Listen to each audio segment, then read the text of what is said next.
The golden light of the Erd tree bathes Leyndell in eternal radiance, its luminous branches stretching across a star-drunk sky where destiny itself hangs suspended like morning dew. Picture, if you will, a night that should have changed everything. A night when black-clad figures slipped through marble corridors with daggers kissed by death itself, their footsteps silent as forgotten prayers. But in this telling, in this exploration of what might have been, those assassins never reached their target. The Golden Prince, Godwyn the Golden, awakens to another dawn, and with his survival, the entire fate of the lands between shifts like sand, reshaped by an unseen hand. Welcome, lore seekers, to another deep dive with Keen 7 Lore, where today we're venturing into one of the most fascinating alternate histories imaginable, a world where the Knight of Black Knives failed, where Godwyn the Golden continued to walk among the living, and where the Shattering never came to pass. This isn't just about imagining one demigod's survival. It's about understanding how a single death, or in this case, the absence of that death, could fundamentally reshape an entire cosmos. Because Godwyn wasn't merely another child of Marika. He was the linchpin, holding together a divine family, already straining under the weight of its own contradictions, the bridge between dragons and men, and perhaps most importantly, the living proof that the Golden Order could produce something genuinely worthy of worship. Think about what we know from confirmed canon about that terrible night. The Black Knife assassins, wielding blades imbued with a fragment of the rune of death stolen from Malekith himself, managed to accomplish what should have been impossible. They killed the soul of a demigod while leaving his body intact, creating the first of those who live in death. Marika's grief at losing her golden child drove her to shatter the Elden Ring itself, precipitating a war between her children that would leave the lands between scarred beyond recognition. But what if those assassins had been discovered moments before striking? What if a loyal knight had noticed something amiss, or if Godwyn himself had sensed the approach of destined death and defended himself? The implications spiral outward like ripples in a golden pool. To truly appreciate how different this world would be, we need to understand who Godwyn was before that fateful night. Unlike his cursed brothers Morgott and Mog, born as omens and hidden in the depths of Leyndell's sewers, Godwyn represented everything the Golden Order claimed to champion. He was beautiful, powerful, noble in bearing and deed. When he faced the ancient dragon Fortisax in battle, he didn't simply defeat his foe, he befriended him, transforming what could have been eternal enmity into the foundation of the dragon cult that would influence the capital's military and spiritual development for generations. If you're enjoying this exploration into Tor, the roads not taken in the lands between, I'd genuinely appreciate if you'd hit that like button. It makes a real difference in helping this video reach fellow lore enthusiasts through YouTube's algorithm. Your support means everything and helps keep these in-depth explorations coming. In our timeline, the one we know from playing through the game, Godwyn's death becomes the first domino in a catastrophic chain reaction. But imagine instead that morning arrives with Godwyn still breathing, perhaps even holding the very daggers that would have ended him, evidence of a conspiracy that reaches into the highest echelons of power. The Golden Prince lives, and with him survives the delicate balance that kept the demigod family from tearing itself apart. Consider first how this would affect Queen Marika herself. In the canonical timeline, item descriptions and lore revelations make clear that Godwyn's assassination devastated her on a level that transcended mere maternal grief. This was the death that finally broke something fundamental in the Eternal Queen, leading her to commit the ultimate heresy against the greater will by shattering the Elden Ring. But with Godwyn alive, Marika never reaches that breaking point. She continues to rule from her throne in the Erd Tree. The Golden Order maintains its facade of perfection, and the contradictions inherent in her nature, being both Marika and Radahn, both rebel and loyalist, remain buried beneath ceremony and divine mandate. The relationship between Godwyn and his siblings would have developed along entirely different trajectories. Morgott and Mog, the twin omens, might have found in their golden brother not just a sibling, but an advocate. Evidence suggests Godwyn possessed a diplomatic nature. His friendship with Fortisax proves he could see beyond surface differences to forge meaningful connections with beings others would consider monsters. Perhaps he could have served as intermediary between the Omen twins and their mother, working to integrate them into noble society rather than leaving them to fester in darkness and resentment. If you're finding value in this deep exploration of alternate timelines and unwritten histories, consider subscribing to support the channel and join our growing community of lore enthusiasts. Your engagement truly makes these detailed investigations possible, and there's so much more to uncover in the lands between.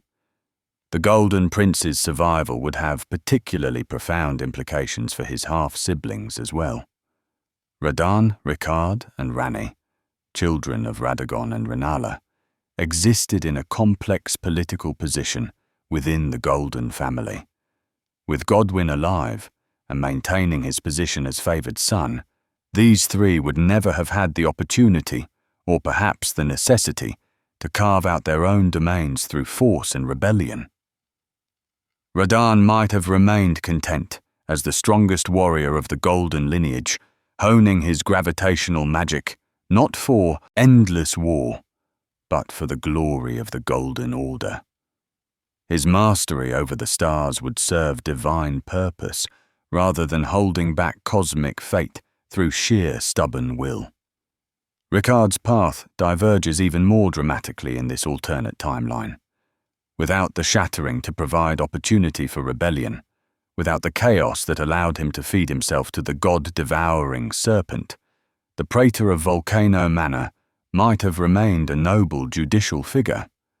His natural inclination toward authority and law could have been channeled into reforming and perfecting the Golden Order's justice system rather than blasphemously opposing it. The volcanic manor itself might have become a center of learning and law, rather than a den of recusants and bloody ambition. But perhaps no one's fate would change more dramatically than Ranni's. The Lunar Princess's entire conspiracy, the theft of destined death, the orchestration of the Night of Black Knives, her own ritual suicide to escape her Empyrean flesh.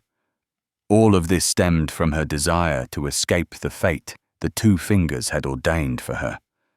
With Godwyn alive, and the conspiracy presumably exposed or prevented, Ranni would find herself trapped in the very destiny she fought so hard to avoid. The Greater Will's plans for her to succeed Marika would proceed unimpeded, though one wonders how long such a free spirit could endure the golden cage of Empyrean duty. The ancient dragon cult would have flourished beyond anything we see in the game's canonical timeline. With Godwyn alive to maintain his friendship with Fortisax, and Fortisax himself never corrupted by deathblight, the integration of dragon worship into the Golden Order would have proceeded naturally. Lanceax, Fortisax's sister, would continue her work teaching dragon incantations to worthy knights, but now with official sanction and resources. Imagine dragon knights not as a scattered order of ancient traditions, but as an elite force within Leyndell's military hierarchy, their lightning-wreathed forms serving as both symbols of divine power and practical weapons against any who would threaten the Golden Order. The development of Dragon Communion would take an entirely different path as well. Rather than the desperate consumption of dragon hearts practiced in Caelid and Limgrave, there might have emerged a more refined synthesis of draconic and human nature. Godwyn's unique position as friend to dragonkind, could have facilitated willing partnerships between dragons and humans, creating a new caste of dragon-blessed warriors who gained power not through cannibalistic ritual, but through mystical bonds of friendship and mutual respect. The ancient dragons, those who survived from the age before the Erd Tree, might have found in Godwyn's reign a return to relevance rather than slow extinction. This brings us to one of the most crucial questions in this alternate timeline. What happens when the Elden Ring remains whole? The Shattering, that cataclysmic war between demigods, never occurs. The Elden Ring continues to function as the metaphysical law that governs reality in the lands between. Death remains sealed within Malekith. The Golden Order maintains its iron grip on the cycle of life and rebirth, and the Erd Tree continues its parasitic, yet nurturing relationship with the land and its people. Without the Shattering, the demigods never claim great runes for themselves. These fragments of the Elden Ring, which in our timeline corrupted and empowered the children of Marika in equal measure, would remain integrated within the cosmic order. Malenia would never become the goddess of rot through her great rune's influence, though her curse of Scarlet rot, being present from birth, would still afflict her. However, with the resources of an intact Golden Order at their disposal, Miquella's research into curing his sister might have actually succeeded. The genius young Empyrean, working with the full backing of Leyndell's scholars and resources rather than in isolated desperation at the Haligtree, could have found the cure that eluded him in our timeline. Speaking of Miquella, his fate in this alternate world presents fascinating possibilities. Without the need to create the Haligtree as a refuge for those spurned by the Golden Order, without the desperate circumstances that led to him entering his cocoon in an attempt to reach godhood and cure his sister, Miquella might have matured, if not physically, then at least in power and influence, within Leyndell itself. His nature as an Empyrean beloved by all could have made him either Godwyn's greatest ally or, perhaps more intriguingly, his greatest rival for their mother's affection and the future of the Golden Order. The absence of the Shattering would fundamentally alter the geography of the lands between itself.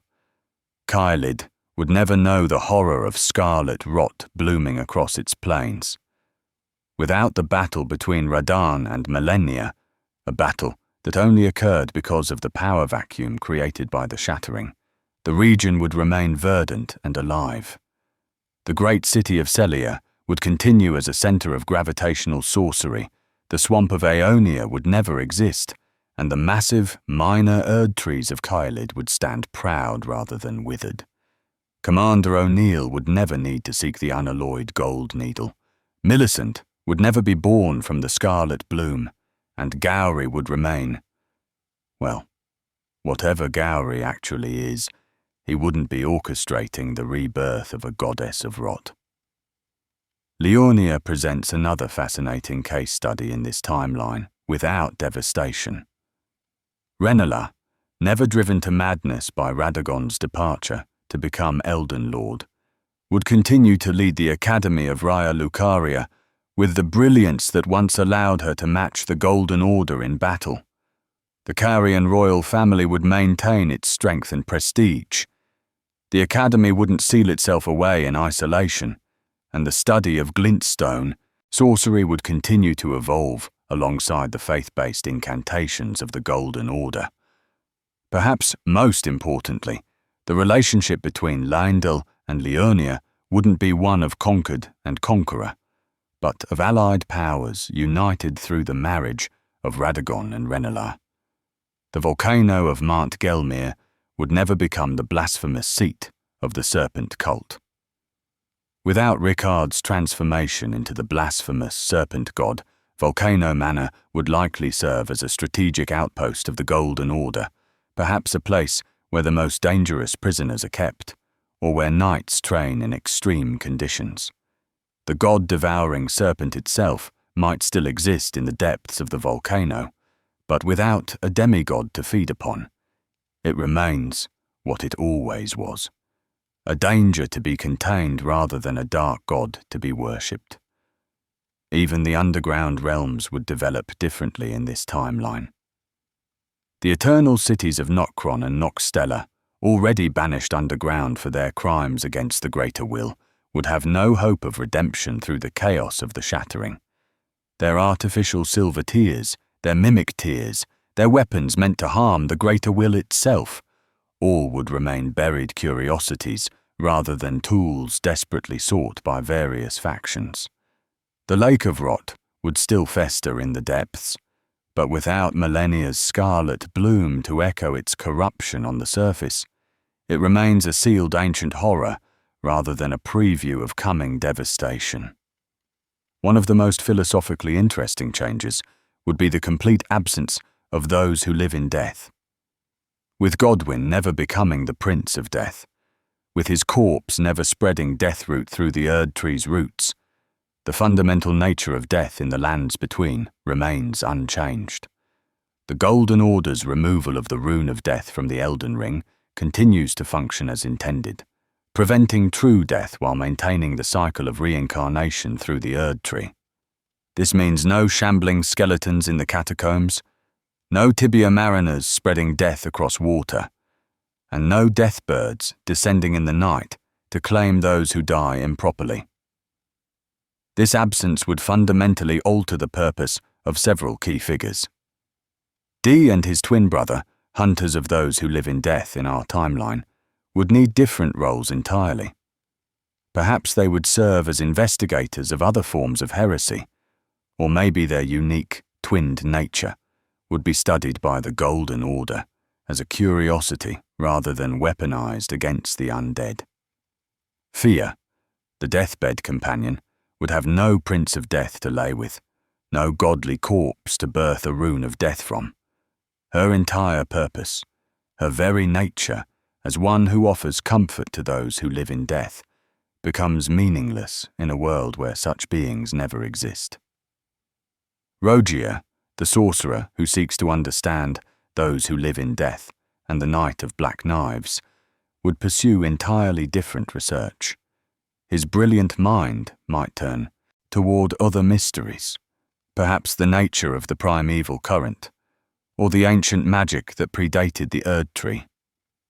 Without death blight to slowly consume him, he might have become one of the foremost scholars of his age, bridging the gap between glintstone sorcery and Golden Order fundamentalism.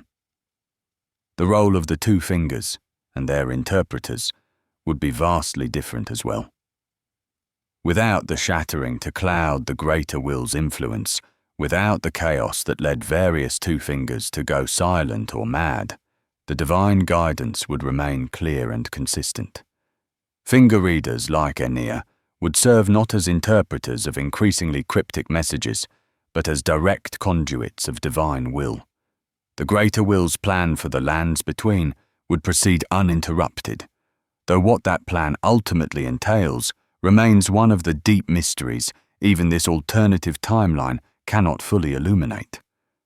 But perhaps we should examine what this seemingly perfect world would actually mean for its inhabitants. Yes, there would be no Shattering, no scarlet rot consuming Caelid, no cosmic madness inflicted by the frenzied flame finding purchase in a world of suffering. But there would also be no change, no growth, no possibility of escape from the Golden Order's absolute dominion. The Erd Tree would continue its cycle of consumption and rebirth, feeding on the souls of the dead to maintain its golden glory. Those born cursed, like the Omens, the Misbegotten, and the Albanorics, would remain forever on the margins of society, with no hope that a Shattering might upset the social order enough for change. Godwyn himself, for all his nobility and diplomatic skill, was still a product and defender of the Golden Order. His survival ensures the continuation of a system that, while maintaining peace and prosperity for some, perpetuates systematic oppression for others. The merchants would still face persecution for their alleged connection to the frenzied flame. The Omens would still have their horns cut from their bodies. The Albinaurics would still be viewed as artificial beings unworthy of grace. Godwyn's personal kindness toward individuals like Fortisax doesn't necessarily translate to systemic reform of the Golden Order's fundamentally exclusionary nature. This brings us to a crucial question that this alternative timeline forces us to confront. Is an eternal Golden Age worth the price of eternal stagnation? The lands between, under an unbroken Golden Order, would be like an insect preserved in amber, beautiful and perfect, but utterly static. The very thing that makes the world of Elden Ring so compelling, the possibility of change, of revolution, of new ages and orders rising from the ashes of the old, would be impossible. Consider the tarnished themselves, including the player character. In a world without the Shattering, without the demigods falling to madness and war, there would be no need for the tarnished to return. Godfrey would remain in exile with his warriors, forever banished for the crime of losing the grace of gold when there were no more enemies to fight. Figures like Huara Lu would never reclaim their savage nature. The Dung-Eater would never enact his curse upon the world, and Goldmask would have no imperfect order to contemplate reforming. The very mechanism by which the player enters the world and affects change would never trigger. The absence of the tarnished reveals something profound about the nature of the Golden Order. It requires conflict to justify its existence. Once Godfrey and his warriors had conquered all enemies of the Erd Tree, they lost grace and were exiled. The Golden Order, having achieved total victory, had no further use for warriors. In our hypothetical timeline where Godwyn lives and the Shattering never occurs, this problem becomes even more acute. What purpose do knights and soldiers serve in an eternal peace? What meaning does courage have without danger, or faith without the possibility of doubt? Even the outer gods would interact with this timeline differently. The formless mother, who found purchase in Mog's ambitions during the Shattering, would have no blood-soaked lord to work through. The Scarlet Rot god, while still cursing Malenia from birth, would never see its full flowering without the desperation of the Shattering driving her to bloom.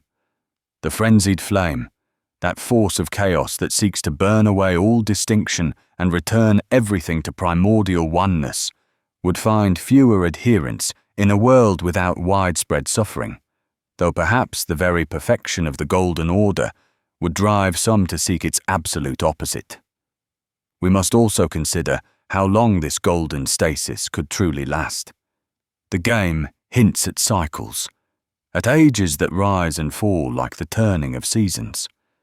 The dragons had their age before the Erd Tree, the giants and the ice their time of prominence. Even without Godwyn's assassination, would the Golden Order truly be eternal? Or would other forces eventually arise to challenge it? Perhaps Ranni would find another way to escape her fate. Perhaps Miquella would eventually grow powerful enough to establish his own order, or perhaps forces from outside the lands between entirely would eventually threaten the perfect Golden Kingdom. The ancient practice of dragon communion presents a particular philosophical challenge in this timeline. In our world, dragon communion is a desperate practice, warriors consuming the hearts of dragons to gain their power, slowly transforming into magma worms as the dragon nature overtakes their humanity. But with Godwyn maintaining peace between dragons and humans, would such practices even exist? Or would they be replaced by something more refined, more voluntary? Perhaps dragons would willingly share their power with chosen humans through ritual and ceremony rather than death and consumption. The dragon churches scattered throughout the lands.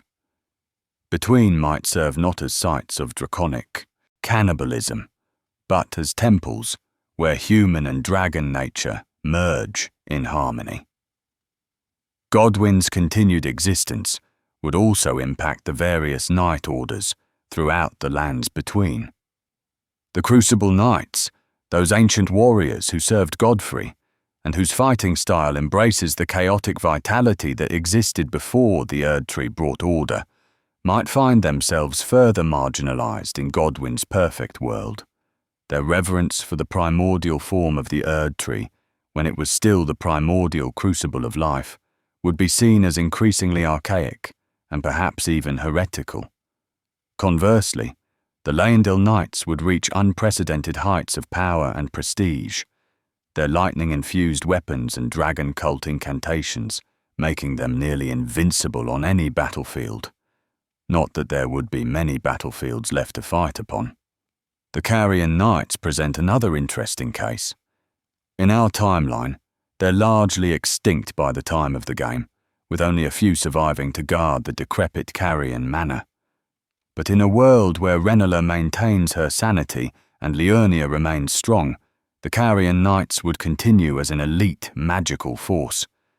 The interplay between their glintstone sorcery and the Golden Order's incantations might even lead to new hybrid forms of magic, breaking down the traditional barriers between intelligence-based sorcery and faith-based miracles. Let's examine what would become of the various regions' indigenous populations in this alternate timeline. The ancestral followers, those who worship the spiritual ancestors and maintain ancient traditions predating the Erdtree, would face continued pressure to convert or assimilate. Without the chaos of the Shattering to distract the Golden Order, systematic efforts to bring these primitive peoples into the light of grace would intensify. The singing of the ancestral followers, their spirit-calling rituals, their reverence for the natural cycle of life and death, all would be seen as backward superstitions to be eliminated through conversion or force. The fire monks of the mountaintops present a unique situation.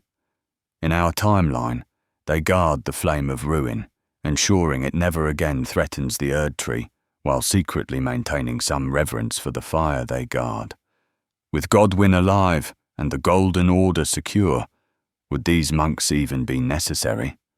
Or would the Golden Order finally feel secure enough to extinguish the flame of ruin entirely, eliminating even the possibility of the Erdtree being burned? Such an action would have profound metaphysical consequences, potentially severing one of the last connections to the age before the Erdtree's dominion. The absence of the Shattering War would mean that many of the warriors and heroes we encounter would never achieve their legendary status. Malenia would never be the undefeated swordswoman, having never needed to fight her half-brother Radahn to a standstill.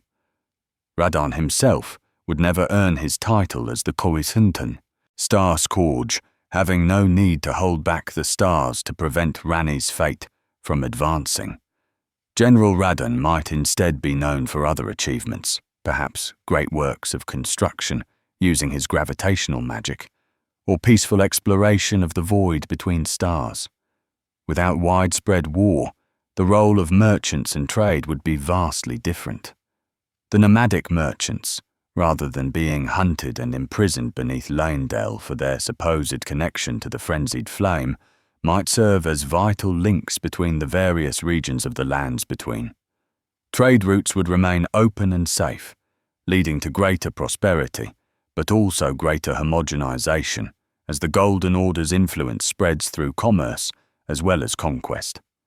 The practice of grafting, so grotesquely perfected by Godric the Grafted in our timeline, would likely never develop beyond theoretical knowledge. Without the desperation of the Shattering, without Godric's need to steal strength from others to compete with his divine relatives, the dark art of grafting limbs and organs would remain a forbidden practice rather than a desperate path to power. Godric himself would remain a minor noble, perhaps embarrassing in his weakness compared to his divine relatives, but not driven to the monstrous extremes we witness in the game. We should also consider what this timeline means for the study and practice of magic itself.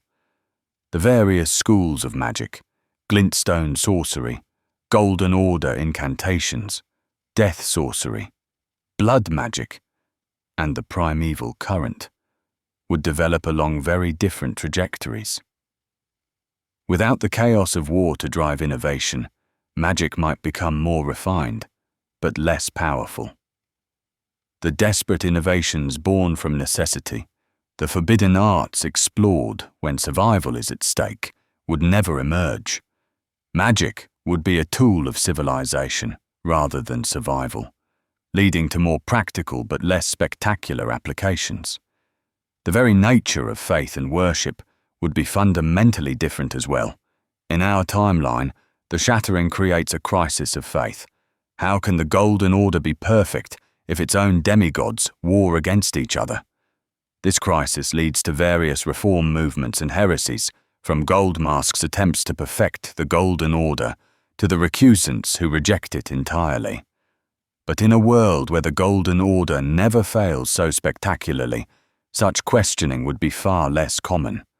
Faith would be rewarded with tangible results. The Erd Tree's blessings, the Two Fingers' guidance, the manifest power of the Elden Ring, maintaining reality itself. Yet this unquestioning faith might itself be the greatest tragedy of this alternative timeline. Growth comes from challenge, wisdom from suffering, and strength from overcoming adversity. A world that never knows the Shattering might be peaceful, but would its inhabitants truly be alive in any meaningful sense? They would be subjects of an eternal order, their fates predetermined, their choices illusory. The golden light of the Erd Tree would be less a blessing than a prison, beautiful but inescapable. As we draw near the conclusion of this exploration into what might have been, it's worth considering whether Godwyn himself would have been happy in this alternative timeline. He would live, yes, but as what? As the eternal Golden Prince, forever in his mother's shadow, forever maintaining a balance between forces that naturally oppose each other. His friendship with Fortisax shows he had the capacity to see beyond the Golden Order's rigid categories, but would he have had the power, or will, to reform the system from within? Or would he, like everyone else in this static paradise, simply play his ordained role until the end of time, whenever that might come in a world without change? The bitter irony is that Godwyn's death, terrible as it was, might have been necessary for the lands between to have any hope of genuine transformation. His assassination was the crack that split the golden facade, revealing the rot and contradictions beneath. Without that catalyst, the Golden Order's beautiful tyranny would continue indefinitely, its subjects living in comfort, but never truly free. The Shattering, for all its horror and devastation, at least offered the possibility of something new emerging from the ruins. This exploration into an alternate timeline where Godwyn survived the Night of Black Knives reveals something profound about the nature of Elden Ring's world, and perhaps our own. Perfect orders, eternal kingdoms, unchanging paradise. These aren't goals to be achieved, but prisons to be escaped. The Golden Order promised eternity but delivered stagnation. It offered peace, but demanded conformity. It provided purpose, but denied choice. Godwyn's survival would have prevented immense suffering. The scarlet rot would never bloom across Caelid. The Shattering war would never devastate the land, and countless lives would be saved. But it would also prevent any possibility of growth, change, or freedom. The demigods would remain forever children under Marika's rule. The Tarnished would never return to challenge the order of things. The cycle of ages that seems fundamental to this world's cosmology would be artificially halted, like stopping a clock and calling it eternal noon.